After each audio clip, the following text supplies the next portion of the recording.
Bien, merci d'être là. Merci à Louis Hubert et je n'ai pas qu'à lui dire merci parce que je lui en veux beaucoup de m'avoir imposé horriblement cette tâche. Il m'a prise vraiment au débeauté en me disant, puisque vous venez au pèlerinage du Puy, il faudrait nous faire quelque chose. Je ne sais pas dire non à quelque chose d'aussi passionnant, mais je dispose de peu de temps. J'ai eu 3 livres à lire que Louis Hubert a eu la gentillesse de m'envoyer. Et j'ai voulu bien sûr tirer le savoir également de mes propres notes et de mes propres recherches. Donc j'espère que vous ne serez pas déçus. Je ne suis pas du tout spécialiste d'histoire ecclésiastique, donc je vais faire de mon mieux en espérant que je trouverai grâce à vos yeux et que je répondrai un peu à vos attentes. Voilà. La question que je me suis posée après avoir lu les livres que Louis Hubert Rémy m'a passés, c'est: la France sans Marie est-elle vraiment la France ? Vous savez ou vous ne savez pas, mais si vous ne savez pas, je vous l'annonce, je suis très, très profondément attaché à la France, à ma patrie. J'ai découvert il n'y a pas très longtemps que c'était à la France catholique que j'étais attaché, mais j'étais attaché à la France avant de savoir que c'était à la France catholique. Et effectivement, en faisant ce travail pour essayer de comprendre ce qu'était la dévotion mariale dans le royaume de France, j'ai compris énormément de choses et j'en remercie Louis Hubert qui, après m'avoir gentiment, tout à fait gentiment imposé ce travail, m'a permis de me pencher sur un aspect de notre histoire sur lequel je ne m'étais jamais penché auparavant. Je voudrais faire un retour sur la période abominable qu'on appelle la Révolution française, à laquelle j'ai voué une grande dévotion pendant très longtemps, puisque j'ai été élevé à l'école républicaine. Il faut savoir que dès son début, la Révolution a fait immédiatement la guerre à la religion catholique. Non pas à la religion catholique. C'est ça qu'il faut savoir. On veut nous faire croire que c'est les religions que la Révolution a combattues. Ce ne sont pas les religions, c'est essentiellement la religion catholique. La Révolution a accordé la liberté du culte. Ah oui, ça c'est ce qu'elle a dit. Aux protestants d'abord, immédiatement, aux juifs tout de suite derrière, pour ensuite la refuser aux catholiques, qui étaient quand même 99, quelque chose % de la population française. La première étape pour faire du mal à la religion catholique a été, sous prétexte de réduire la dette de l'État, de voler tous les biens de l'Église. Quelle était la situation de la France à la Révolution française? Et c'est ce qui a déclenché la convocation des États généraux. C'était une dette d'État épouvantable. Le roi ne pouvait plus faire face. Ne cherchez pas, plutôt cherchez, mais je veux bien chercher pour vous, d'où venait cette dette. Cette dette, c'est la banque protestante qui l'avait imposée. Quand le roi avait besoin d'argent, avant il levait des impôts, il faisait des économies. À partir du siècle des Lumières, on a fait venir un banquier protestant qui a dit: Majesté, vous voulez de l'argent, je vous en prête, il vous suffira de rembourser. Rembourser bien sûr avec intérêt, ça s'appelle l'usure. L'Église a toujours combattu l'usure. Grâce à l'influence de la banque protestante, l'usure est devenue une façon étatique de gouverner. Le roi s'est trouvé endetté, c'est la raison pour laquelle il a été obligé de convoquer les États généraux avec les résultats que l'on sait.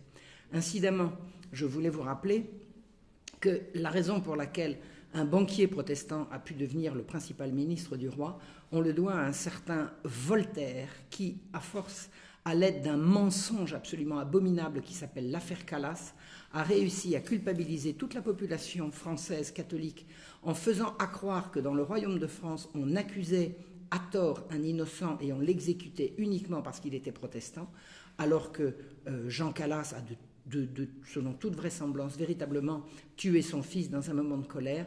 L'affaire Calas a servi à culpabiliser la France catholique et à faire en sorte que tout protestant qui se présente avec des idées, bonnes ou mauvaises, on va le considérer comme ayant droit à des égards spéciaux. Enfin, on nous la joue aujourd'hui, je ne veux pas dire de gros mots parce qu'on est filmé, mais vous savez, vous avez compris comment ça fonctionne. On prend une minorité dans un pays, on fait croire qu'elle est opprimée par la majorité, et ensuite on lui donne tous les droits. C'est ça qui s'est passé à la veille de la Révolution. Et Voltaire a une très très très grande part de responsabilité dans cette espèce de réhabilitation des protestants comme étant les victimes, les innocentes victimes des vilains catholiques. Et le résultat premier de l'affaire Calas a été qu'à force de culpabilisation, le roi n'a pas pu refuser d'écouter les sirènes d'un banquier protestant qui s'appelait Jacques Necker et qui a enfoncé la France dans la dette. Et un pays qui est endetté, c'est un pays qui va sombrer. Voilà. Et c'est ce qui s'est passé à la veille de la Révolution française et c'est ce qui a justifié la convocation des États généraux. Pourquoi est-ce que Comment a fait la Révolution dès son début pour attaquer l'Église? Elle a dit, on va rembourser la dette du roi en vendant les biens de l'Église. Pourquoi se gêner? Pourquoi se gêner?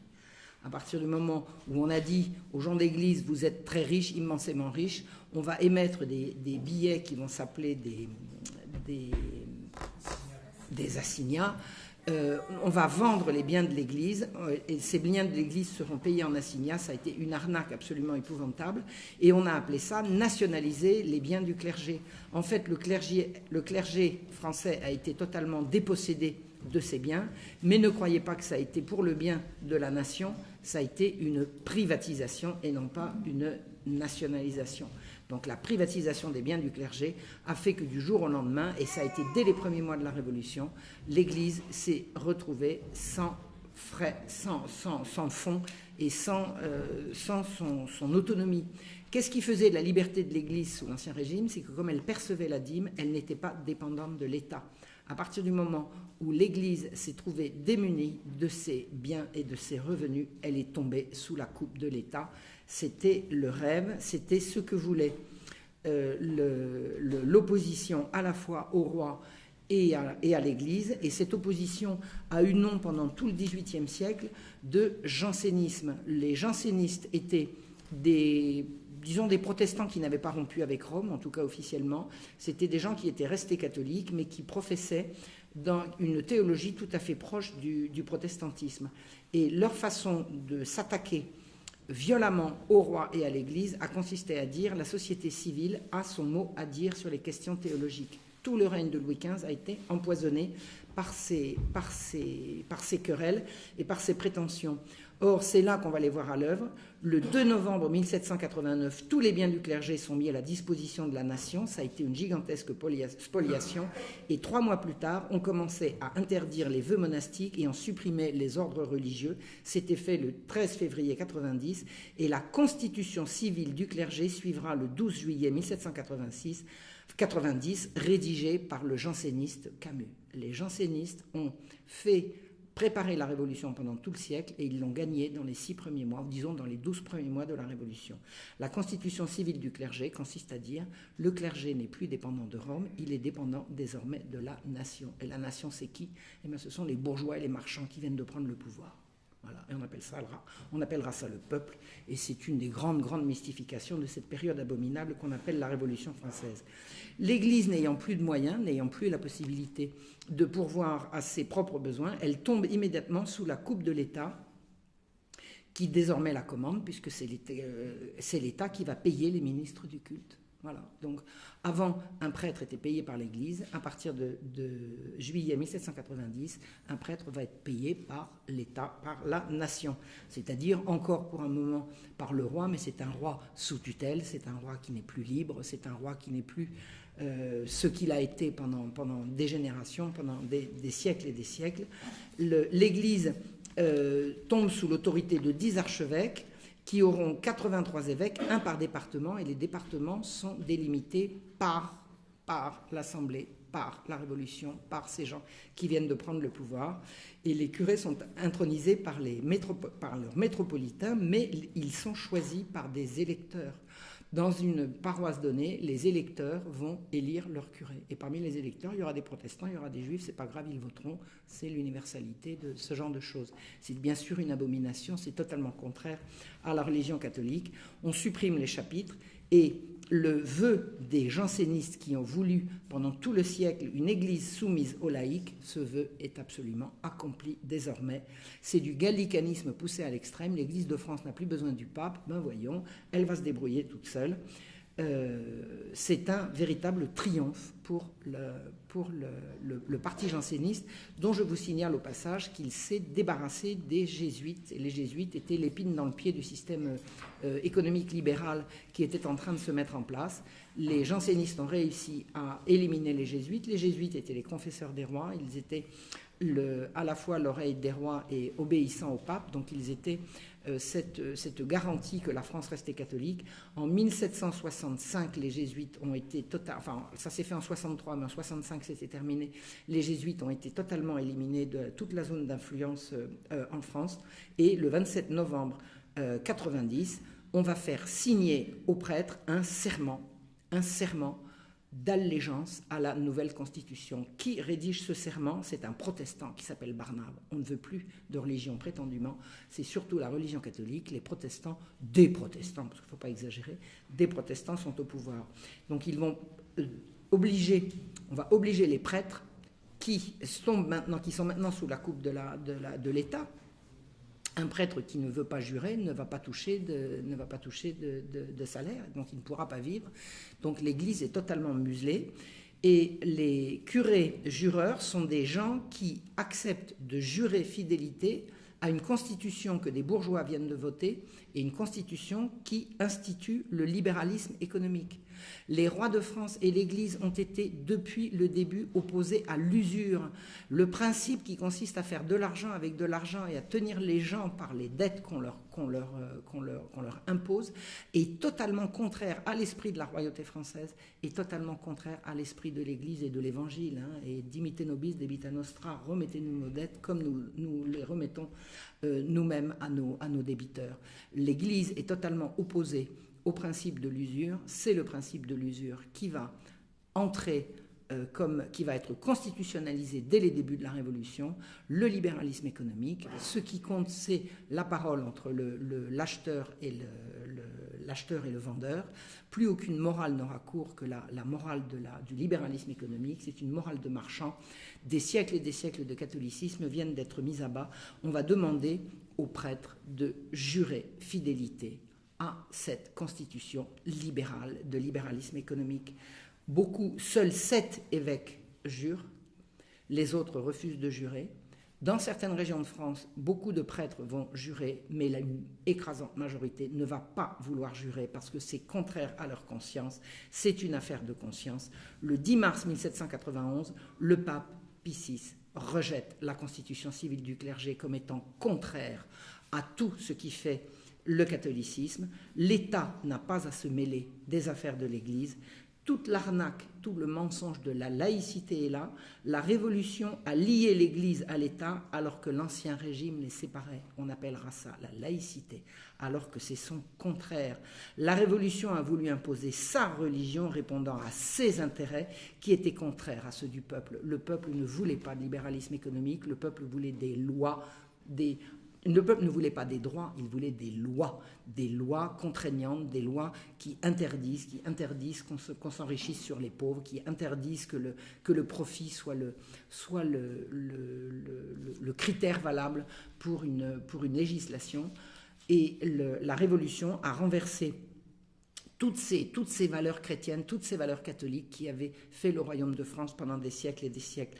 La Révolution a remplacé les fêtes chrétiennes par des fêtes civiques, inventées par des républicains comme Condorcet ou un pasteur cévenol, Rabot de Saint-Étienne. Ce sont des protestants et des athées qui ont écrit les règles de la Révolution française. Et ce fameux Rabot Saint-Étienne qui a inventé le calendrier républicain, c'était le fils de Paul Rabot qui, dans l'affaire Calas, s'était distingué pour faire accroire que Calas était un innocent alors que Calas était coupable. Toute cette façon toutes ces mesures qui ont été prises dès les débuts de la Révolution vont être la raison de la guerre civile. La France va se déchirer dans une guerre civile qui va durer pas loin de 10 ans. Ils feront un calendrier civil sur le modèle égyptien. Ils vont tout renverser. Les gens perdront à la fois leur repère dans le temps et dans l'espace. Tout ce qui était saint va devenir Saint-Germain va devenir Germain. La rue Saint-Chose ou Saint-Machin va devenir simplement Chose et Machin. Et en plus, le calendrier étant complètement changé, quand vous recevez une lettre, vous ne savez plus si vous êtes en mai, en juin ou en juillet. Ça va être des noms des nouveaux noms de mois qui ne correspondent absolument pas à ce que les gens connaissent. C'est un bouleversement total, c'est ce qu'on appelle une révolution qui n'a jamais, jamais, jamais été le vœu du peuple. Alors incidemment, savez-vous à quoi était bon le calendrier républicain? Eh bien à faire travailler les ouvriers 3 jours de plus, sans être payés un sou de plus. Quand vous travaillez sous la semaine telle qu'instituée par la religion, vous travaillez 6 jours, vous arrêtez le 7e. Grâce aux républicains, vous travaillez 9 jours et vous arrêtez le 10e au bout du mois. Ça vous fait un quart de travail en plus pour le même tarif. n'est-ce pas que c'est malin? Ça n'est jamais ce qu'ont voulu les catholiques et certainement pas ce qu'a demandé le peuple français. Je vais faire un retour en arrière d'un siècle et demi plus tôt pour vous parler du vœu de Louis XIII. En 1629, le roi Louis XIII s'était consacré personnellement ici, à Notre-Dame-du-Puy. Le 11 décembre 1737, dans le secret de son cœur, il avait consacré à la Vierge à la fois sa personne et son royaume et demandé un héritier. Le roi n'arrivait pas à avoir d'héritier et il a fait un vœu. Et le 10 février 1638, la reine étant devenue enceinte, c'est-à-dire que le vœu de Louis XIII s'étant réalisé, il a prononcé les paroles suivantes. Nous avons déclaré et déclarons que prenant la très sainte et très glorieuse Vierge pour protectrice spéciale de notre royaume, nous lui consacrons particulièrement notre personne, notre état, notre couronne et nos sujets, la suppliant de nous vouloir inspirer une sainte conduite et défendre avec tant de soin ce royaume contre l'effort de tous ses ennemis, que soit qu'il souffre le fléau de la guerre ou jouisse de la douceur de la paix, que nous demandons à Dieu de tout notre cœur, il ne sorte point des voies de la grâce qui conduisent à celle de la gloire. Voilà ce qu'un roi très chrétien fait comme vœu. Que le jour de l'Assomption, il soit fait une procession à laquelle assisteront toutes les compagnies souveraines. Les compagnies souveraines, ce sont tous les officiers de l'État, c'est-à-dire tous les corps d'officiers qui reçoivent du roi un office de juge ou d'autres choses, et le corps de la ville avec pareille cérémonie que celle qui s'observe aux processions générales plus solennelles. Ce que nous voulons aussi être fait en toutes les églises, tant paroissiales que celles des monastères de la dite ville et faubourg, et en toutes les villes, bourgs et villages du dit diocèse de Paris. Exhortons pareillement tous les archevêques et évêques de notre royaume et néanmoins leur enjoignons de faire célébrer la même solennité en leurs églises épiscopales et autres églises de leur diocèse et d'admonester tous nos peuples d'avoir une dévotion toute particulière à la Vierge, d'implorer en ce jour sa protection afin que sous une si puissante patronne, notre royaume soit à couvert de toutes les entreprises de ses ennemis, qu'il jouisse longuement d'une bonne paix. Voilà le vœu de Louis XIII. Ce vœu du royaume apparaît comme l'achèvement et le couronnement des vœux des personnes, des familles et des communautés d'habitants qui se dévouent à la Vierge depuis le début du christianisme en France. Eh bien, figurez-vous que le 10 août 1792 au matin, 10 août 1792, après une nuit de carnage, d'une sauvagerie qui offense l'humanité. Qu'est-ce qui s'est passé le 10 août 1792 ? Le soi-disant peuple de Paris, en fait, des bandes stipendiées par le franc-maçon Philippe d'Orléans et ses troupes, des bandes stipendiées de gens qui d'ailleurs étaient plus ou moins affamés par déjà 3 années de révolution qui, par le libéralisme, avaient rendu le prix des subsistances prohibitif. Après une nuit de carnage, la royauté a été renversée. La foule a pris les Tuileries. Le roi et sa famille se sont réfugiés à l'Assemblée nationale. Un repère de brigands qui a laissé tout faire et qui a refusé même l'Assemblée nationale de respecter même pas la Constitution qu'elle avait votée. C'était le roi qui était obligé, puisqu'il avait fait le serment de la faire respecter, de rappeler régulièrement à l'Assemblée nationale quelles étaient les lois qu'ils avaient eux-mêmes et les règles qu'ils avaient eux-mêmes édictées. Cette Assemblée nationale absolument odieuse et lâche a laissé prendre d'assaut les Tuileries par des hordes de sauvages qui ont fait des atrocités que je ne vous nommerai pas, parce que je ne veux pas me salir la bouche et que je ne veux pas non plus choquer les gens qui, comme moi, sont horrifiés de ces sauvageries. Le 10 août au matin, l'Assemblée nationale vient de renverser la royauté. Elle a pris prétendument le roi et sa famille en sa protection. En fait, elle va les mettre en prison. Et le 10 août au matin, l'assaut a eu lieu dans la nuit. Le 10 août au matin, parmi les premières mesures prises par ces sauvages, il y a la suivante. Je cite, le sieur Roland, grenadier du bataillon des Minimes, écrit à l'Assemblée pour lui demander la suppression de la procession ordonnée par le vœu de Louis XIII. L'Assemblée nationale décrète que l'édit de Louis XIII qui ordonne la procession du 15 août est révoqué. Une des premières mesures de la future République est d'abolir le vœu de Louis XIII, le vœu pris ici, au Puy-en-Velay. Ils ont fait ça sur la demande d'un citoyen. On appellera ça la volonté du peuple. la France sombre dans la guerre civile. Ce qui va donner la République, parce que la République n'est pas née le 10 août, mais le 21 septembre suivant, mais à partir du moment où le roi est renversé, c'est la République en marche. Ce qui va donner la République va tenter d'annihiler, de détruire et d'effacer toute la dévotion de la France à la Vierge Marie. Existe-t-il une France non catholique? C'est à se poser la question. Et existe une France catholique qui ne voue pas un culte à Marie? Je pense que vous connaissez la réponse. La France qu'on veut détruire à ce moment-là, la France qu'on a tenté de détruire, je pense que la France n'est pas morte et nous sommes là pour attester que c'est le cas. La France qu'on a détruite est catholique, qu'on essaie de détruire est catholique et mariale. La France s'est considérée de tout temps comme protectrice du catholicisme et la Vierge Marie a de tout temps été considérée comme la protectrice de la France. Historiquement, le culte à Marie a précédé même le christianisme puisqu'on a retrouvé des traces d'un culte à la Vierge Mère à Paray-le-Monial, à Chartres, à Nogent, Chalon-sur-Saône et bien d'autres lieux. C'est-à-dire qu'avant même la révélation évangélique, il existait en Gaule un culte à la Vierge Mère et non pas à la Mère toute-puissante. La Vierge Mère, c'est quelque chose de très précis. À Chartres en particulier, des druides rendaient un culte à une Vierge Mère dans une grotte.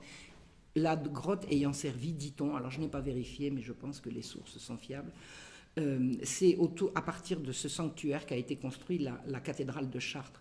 À Marseille, par exemple, le culte à Marie est celui qu'on voue à la Bonne Mère depuis les débuts du christianisme. Partout où le christianisme s'installe un culte à Marie, un culte à la Vierge Mère.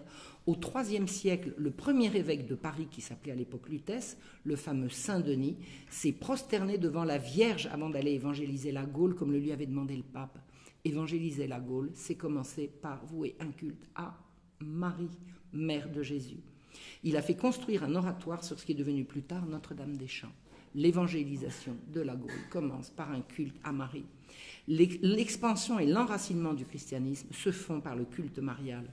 Clovis, le grand Clovis, a été baptisé par Saint Rémy le 25 décembre 400, qu'est-ce que je raconte, c'est l'habitude.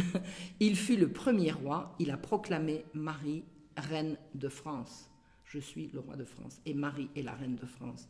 Quand au Xe siècle, faisons un bond de quelques siècles, une horde de Hongrois assiège Cambrai, les prières pour la sauvegarde de la ville se font à Notre-Dame de la Grâce. Quand une ville est en danger, elle prie la Vierge Marie. Et quand Louis XIV, 700 ans plus tard, fera le siège de la même ville, il défendra qu'on pointe les canons sur cette fameuse église et il viendra y faire ses dévotions après la victoire. Qu'est-ce que le royaume de France? Le royaume de France est le royaume de Marie. Regnum Galliae, regnum Mariae. C'est ainsi qu'a dit le pape Urbain II au XIe siècle. Comment rend-on en France un culte à Marie? Dans l'ancienne France, chaque corporation de métier, chaque moment de la vie, chaque souci, chaque préoccupation sont placés sous la protection d'un saint. Alors les corporations, ce sont les organisations de métier. Tout ce qu'il y a de beau en France a été fait par des ouvriers incorporés. Et les ouvriers incorporés étaient des gens qui vouaient un culte à un saint protecteur. Et tous les métiers, et vous allez voir également tous les moments de la vie, ont un saint protecteur. Les orfèvres ont saint Éloi, les cordonniers ont saint Crépin, les jardiniers saint Fiacre, les pestiférés. Vous avez la peste, c'est pas un métier, ça c'est une calamité, mais il y a un saint spécialiste de ça, c'est saint Roch. Les filles célibataires qui cherchent à Marie prient sainte Catherine. Les écoliers ont saint Nicolas. Ceux qui ont égaré quelque chose ont saint Antoine de Padoue. Donc la dévotion ordinaire consiste à appeler un intercesseur. Mais ces intercesseurs ont une patronne, c'est la Sainte Vierge. Toute prière aboutit à la Vierge Marie. Elle est la patronne de la France et des Français. C'est elle qui intercède auprès de Dieu. Le culte marial des petites gens est extrêmement fervent et émouvant. On demande à la Vierge, par exemple, de permettre, quand on a un bébé mort sans sacrement, sans baptême, de le ressusciter le temps qu'il soit baptisé. Le culte marial est ici l'expression de l'amour parental. La protection du tout petit se fait par une prière à la Vierge Marie. On a quantité d'exemples, on peut en tirer un ou deux. En 1634, des parents bateliers à Gien sur la Loire demandent la guérison de leur fille qui est atteinte d'une maladie incurable. Ils la demandent à la Vierge Marie et ils l'obtiennent. Donc ils remercient Dieu, mais ils avaient prié la Vierge.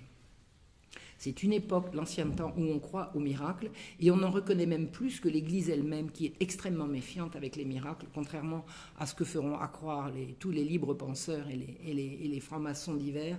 L'Église est beaucoup plus réticente à reconnaître les miracles que les fidèles eux-mêmes, mais un miracle est un fait reconnu qui a les caractéristiques du fait, c'est-à-dire on sait que tel jour, à telle date, à telle adresse, telle personne, avec telle et telle précision, a bénéficié d'une guérison miraculeuse. L'Église a chassé les faux miracles et en a récusé beaucoup, et des gens se sont élevés en disant « Nous devons nous défier de notre ignorance et ne prendre pas pour miracle les effets rares et extraordinaires, dit un religieux au cours d'un pèlerinage. » Donc on se méfie beaucoup, les clercs se méfient beaucoup des miracles qui sont reconnus quand ils sont reconnus comme tels, mais la population vit dans une dévotion qui croit beaucoup aux miracles et qui le demande incessamment, en permanence, à la Sainte Vierge. Le vœu et la consécration à la Vierge sont un témoignage de la confiance envers Marie. Vœu et consécration sont une seule et même chose. Si je fais un vœu pour obtenir quelque chose de la Vierge, je me consacre à elle. Et c'est une seule et même procédure. Un malade, par exemple, qui fait un vœu ne se contente pas de solliciter la guérison et de promettre un pèlerinage. Il se consacre à la Vierge, il se voue. Et ces consécrations sont légion, surtout le royaume de France. Les textes conservés le disent, un tel s'est voué à la Sainte Vierge, un tel se voue à la Sainte Vierge, un tel a décidé de se vouer à la Sainte Vierge. Les vœux ne comportent pas forcément une demande ou une promesse. Certains se vouent à Marie, la choisissent pour dame et maîtresse, se retirent sous sa protection et sauvegarde et se constituent son esclave perpétuel. Des villes se vouent pour être protégées de la guerre ou de la peste. Riom, Montmorillon, Bourges, Poitiers, Saint-Aignan, etc. On se voue collectivement ou individuellement à la Sainte Vierge. Lyon, en 1618, s'est voué à la Sainte Vierge, collectivement. Ce qui apparaît, c'est que rapidement, la haine du catholicisme, c'est la haine de Marie, comme si l'un était inséparable de l'autre. Le 17 mai 1562, en pleine guerre de religion, Toulouse, la catholique, chasse les protestants. C'est ce qui va donner lieu à une série de mensonges de l'abominable Voltaire qui racontera que les catholiques se sont amusés à pourchasser les protestants pour faire des réjouissances de leur massacre.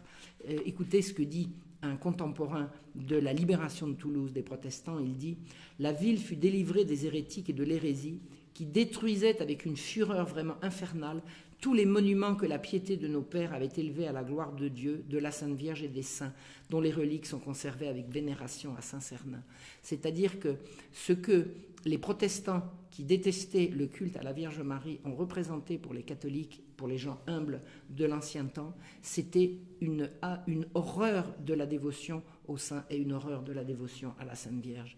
Et la haine des catholiques pour les protestants était faite de la haine également des protestants pour ce culte marial. Et le peuple s'est très violemment révolté contre les destructions de statues et les destructions d'images pieuses, dont certains protestants, bien évidemment, je n'accuse pas tout le monde, se sont rendus coupables pendant les guerres de religion. Le culte à Marie a reculé vers 1660, quand les jansénistes ont commencé à critiquer ce qu'ils appelaient les abus de la dévotion. Alors les jansénistes, je ne vais pas vous en parler trop longuement aujourd'hui, je commence à me faire un peu une spécialité de ces affreux. Disons que les jansénistes étaient une forme de protestantisme, je vous l'ai dit tout à l'heure, et ils ont commencé à attaquer également le culte à la Vierge en disant que, en faisant paraître par exemple en 1644 un livre qui s'appelait « Les avis salutaires de la Vierge Marie à ses dévots indiscrets ». Ce qu'on appelait les dévots indiscrets, c'était ceux qu'elle accusait d'être des mariolâtres, de faire des prières trop fréquentes, et la grande spécialité des jansénistes a été de dire que les dévots, les mauvais chrétiens priaient trop la Vierge, faisaient trop souvent la communion, faisaient trop souvent leur dévotion, et ils voulaient une espèce de distance avec ce qui faisait la dévotion ordinaire des gens simples. Et le jansénisme est avancé comme ça pendant tout le XVIIe siècle. Et les chrétiens étaient mis en garde par les jansénistes contre le culte marial. Et un curé janséniste qui s'appelait Thiers disait « Je ne ferai pas de difficulté d'avertir ici tous les dévots de la Vierge de ne pas se laisser trop aller. » Dès qu'on attaque les catholiques, on attaque le culte marial. On veut s'en prendre aux catholiques, on s'en prend à la Sainte Vierge. Le culte, bien sûr, s'en ressent. Dans les milieux les plus élevés, on est touché par la propagande janséniste. Le milieu de prédilection des jansénistes, c'est la noblesse d'Europe, c'est-à-dire les juges, les parlements, tous ces gens qui sont à l'époque extrêmement puissants, immensément riches, qui tiennent le haut du pavé, qui vont tenir la dragée haute au roi et au pape au siècle suivant, mais qui, sous le siècle de Louis XIV, vont se faire rappeler vertement à l'ordre. Mais toujours est-il que dans le milieu parlementaire, dans le milieu des juges, dans les milieux très cultivés, il est de bon ton de ne pas vouer un culte à la Vierge parce que c'est trop populaire, c'est trop petites gens, c'est méprisable. C'est méprisable. Et le culte à la Vierge va reculer dans un certain milieu. Il va rester populaire et il va rester également l'affaire du roi. Le roi Louis XIV disait « Je serais très fâché de manquer un seul jour à la dévotion au chapelet. » Le roi continue de vouer sincèrement et avec ferveur le culte à la Vierge, mais il est le seul à la cour. Les gens ne suivent plus. L'influence des protestants convertis a également fait beaucoup de mal au culte à la Vierge, et il faut savoir que les protestants convertis sont ceux qui n'ont pas fui au moment de la révocation de l'édit de Nantes, et ces protestants convertis, les catholiques sont allés les chercher pour les ramener dans le droit chemin, et pour ne pas les choquer, comme les catholiques savaient que les protestants étaient très réticents au culte à la Vierge, ils ont évité de leur parler de la Sainte Vierge. Et de plus en plus, pour faire plaisir aux protestants qu'on voulait ramener dans le giron, eh bien, des gens de bien ont cru bon de faire reculer la dévotion à Marie, ce qui a créé un fossé grandissant entre les élites et la population qui, elle, est restée tout à fait attachée à son culte. Et figurez-vous que Fénelon rapporte qu'à La Rochelle, en 1686, ni les curés dans leur prône, ni les missionnaires dans leurs conférences, ni dans leurs prières ne disaient l'Ave Maria. On vint, les protestants, et on n'ose pas prier la Vierge. Ça veut dire que le ver est vraiment rentré dans le fruit. Le culte a reculé, tellement après 1660 que les fondations de confréries du Rosaire sont devenues rares. Ne vous inquiétez pas, le culte a repris au XVIIIe siècle et il a repris avec les pèlerinages, les anciens et les nouveaux. Le jubilé du Puy a été un des moments les plus forts de la dévotion mariale, et y compris au XVIIIe siècle. Donc le jubilé, alors je vais le redire ici parce que je sais que c'est filmé et que nous ne nous adressons pas forcément à des gens qui savent tout ça. Le jubilé est une indulgence plénière, c'est-à-dire la rémission de la peine qui reste à subir au pécheur après que son péché a été pardonné et que la peine éternelle a été remise. Alors je parle sous l'autorité de mon Seigneur, si j'ai dit une bêtise, je le reconnaîtrai humblement, ça n'a pas l'air d'être le cas. Et en 900, alors au mont Anis qui se trouve ici, des druides avaient établi un culte à la Vierge qui devait enfanter, la Virginie Parturiae, et en 992, au même endroit, sur une intuition de la fin du monde, quand l'Annonciation serait un vendredi saint, on a institué le jubilé de Notre-Dame du Puy. Alors, encore, pour les gens qui ne savent pas, ici présents, vous le savez tous, l'année, le jour où l'Annonciation tombe un vendredi saint, c'est le jour saint. Voilà, c'est ce qui s'est passé cette année, quand le vendredi 25 était à la fois le vendredi saint, c'est-à-dire le jour de la mort de notre Seigneur, et également le jour de l'Annonciation. Ce jubilé a toujours attiré de grandes foules, au point de tellement grandes foules. Alors, il faut comprendre les rues, comme nous sommes ici au Puy, nous voyons que ces rues étaient très étroites. Essayons d'imaginer des centaines et des milliers de gens qui montent et qui montent et qui montent. Ces gens se pressaient les uns sur les autres et il y avait des morts, c'est-à-dire que la foule était tellement fervente, était tellement nombreuse qu'il y avait des morts. Et on a été obligé de demander au pape d'allonger le jubilé parce que le même jour, tout le monde n'arrivait pas à faire son pèlerinage. Donc, on a prolongé une première fois le jubilé jusqu'au mardi de Pâques. Il y a eu de nouveau le même problème, une nouvelle presse mortelle. Donc, on a de nouveau prolongé, et on a prolongé jusqu'à ce que la ville du Puy puisse recevoir sans dommage tous les gens venant en dévotion de toute la France.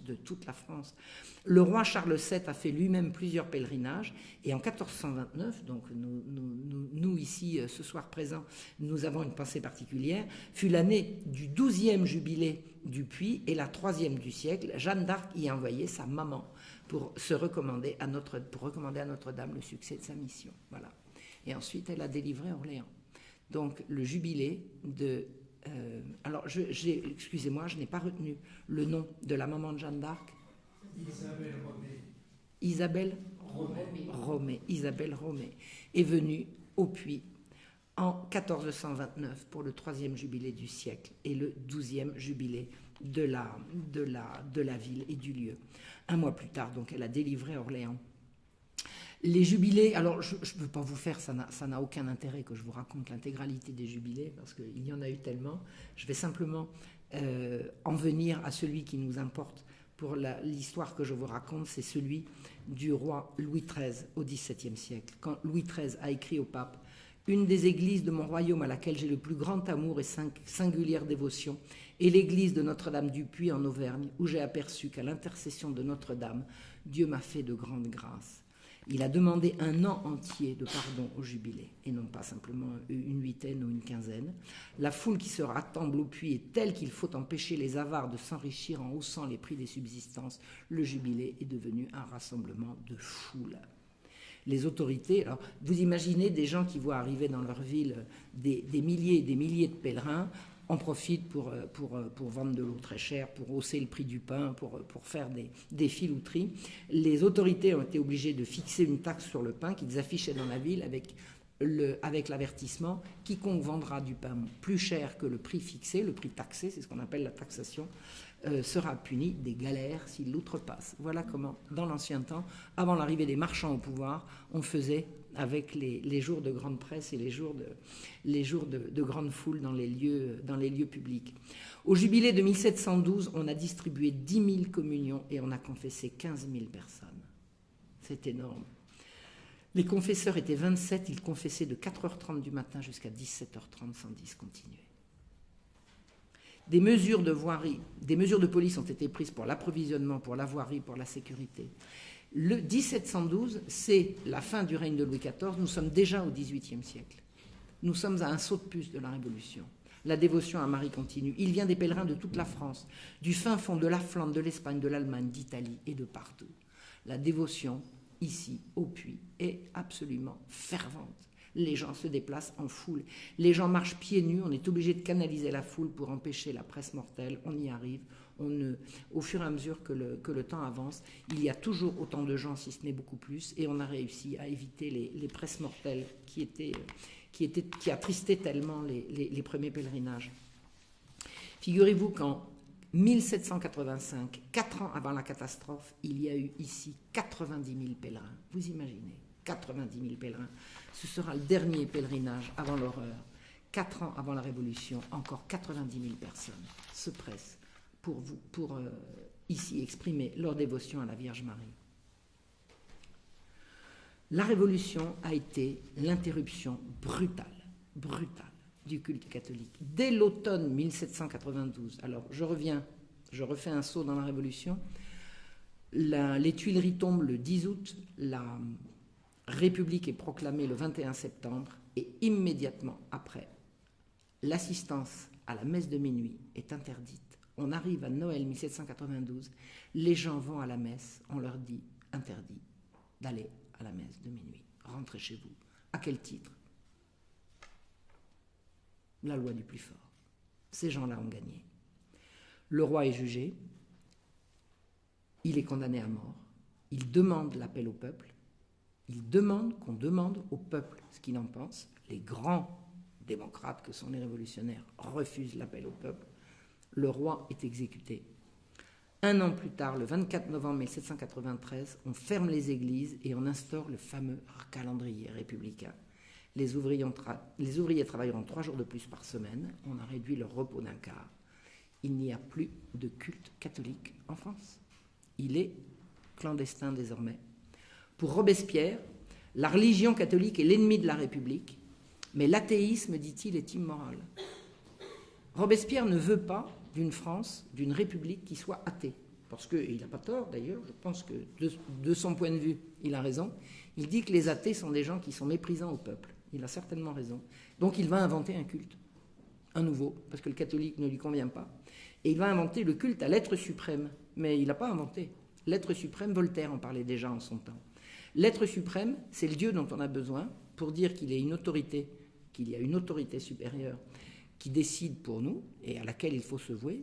Et comme disait Voltaire, si mes gens ne croient pas qu'il y a un Dieu rémunérateur, ils me voleront mon blé et mon bois.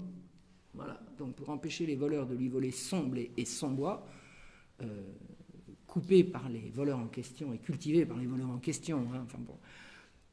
Donc Voltaire pensait qu'il fallait une religion au peuple. Lui, non. Pas pour lui. Et c'est ça que Robespierre va instaurer. Il va instaurer le culte de l'être suprême.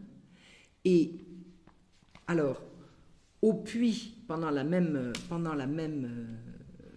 période, le 19 janvier 1994, le directoire départemental retire la Vierge de l'Église, la dépouille et la relègue à l'hôtel de ville. C'est-à-dire que le culte catholique est devenu interdit, et ici, au lieu de la dévotion à la Vierge, on retire la Vierge, on la cache, et on dépouille les églises de tous les ornements qu'on relègue à l'hôtel de ville, aux archives. Le 7 mai 1794, Robespierre fait adopter par la Convention un décret qui spécifie. Retenez bien ce décret, parce que pour tous les gens qui vont vous raconter que la laïcité, c'est la séparation de l'Église et de l'État, écoutez bien. Le peuple français reconnaît l'existence de l'être suprême et l'immortalité de l'âme. Jamais un roi n'a fait reconnaître une vérité théologique par un juge laïque. A fortiori, pas par une assemblée élue dans la violence et qui se prétendent représentants du peuple. Une assemblée de brigands vient de reconnaître officiellement l'immortalité de l'âme et le culte de l'être suprême. De quoi je me mêle ? De quoi je me mêle ? C'est de l'ingérence du laïc dans le religieux. C'est le contraire de la séparation de l'Église et de l'État. C'est de la soumission des affaires religieuses à l'autorité qui détient le pouvoir. C'est le contraire de ce que ça prétend. La laïcité à la mode révolutionnaire, c'est une anti-laïcité totale, c'est l'ingérence du laïc dans le religieux. C'est exactement l'inverse de ce qu'ils nous vendent. Au puits, le 17 mai 1794, on guillotine 5 prêtres et leurs parents, dont Marguerite Audier, une dame qui avait hébergé son fils, qui était prêtre. Il était interdit sous peine de mort de donner l'asile à des prêtres. Pourquoi ? Parce que ces prêtres n'avaient pas juré. Juré quoi ? Fidélité à la constitution libérale qui instaurait le commerce et le profit comme nouveau Dieu. Ces prêtres avaient résisté. On était passible de la peine de mort si on les recueillait. Et on a condamné une mère pour avoir donné l'asile à son fils.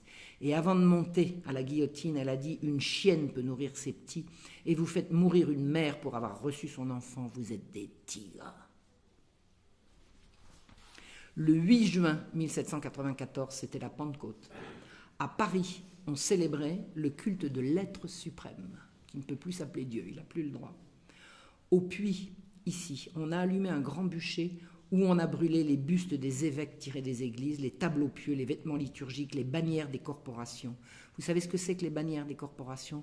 Toutes les corporations, c'est-à-dire tous les métiers, avaient des bannières érigées, enfin fabriquées des bannières et des comment je pourrais dire, des objets de culte voués à leur saint protecteur, et tout a été brûlé parce que les corporations ont été interdites. Et les corporations de métiers, c'était les organisations de métiers qui mettaient les ouvriers à l'abri de la rapacité de leurs employeurs. C'est-à-dire que patrons et employés, dans l'Ancien Régime, faisaient partie des mêmes corporations. À partir du moment où on a supprimé les corporations, on a interdit les corporations qui étaient très très pieuses, quand on a interdit les corporations, on a prolétarisé d'un seul coup, tout le monde ouvrier. Et la misère ouvrière date de ce moment-là. Toute la misère ouvrière qu'on verra faire ses ravages absolument abominables pendant tout le 19e siècle, c'est à la Révolution que ça a commencé, quand on a interdit les corporations. Donc les ouvriers sont devenus les prolétaires, on a appelé ça le progrès, et leurs bannières au puits ont été brûlées en même temps que les objets liturgiques ce 8 juin 1794. À 6 heures du soir, on est allé chercher la Vierge la Vierge Noire, l'objet de dévotion, qui était aux archives, c'est-à-dire à l'hôtel de ville. On l'a chargé sur un tombereau des boueurs, un jacobin ivre qui la brandissait à bout de bras en mimant des gestes obscènes à travers toute la ville. On l'a portée à la mairie, où on s'est amusé, quelqu'un s'est amusé à lui couper le nez d'un coup de sabre. Un apothicaire est venu, il a tenté de la sauver en disant qu'il faudrait la mettre dans un musée, qu'elle faisait partie du patrimoine, mais non.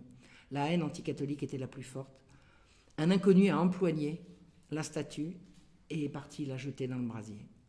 Le responsable de ce crime s'appelait Louis Guyardin. Il était envoyé en mission par la Convention. La Convention, c'est cette assemblée de voleurs, de rapaces et d'assassins qui siégeaient à Paris. Et la Convention envoyait des envoyés en mission faire connaître la Révolution aux quatre coins de la France. C'est eux qui en Vendée ont fait toutes les atrocités qu'on connaît en Vendée et ailleurs. Donc l'envoyé en mission s'appelait ici Louis Guyardin. Et c'est lui qui a donné l'ordre de briser 8 siècles de dévotion mariale populaire. Ce 8 juin 1794, pendant qu'à Paris, on fêtait l'être suprême sous les lazzis et les colibets, parce que franchement la population en avait assez de la Révolution.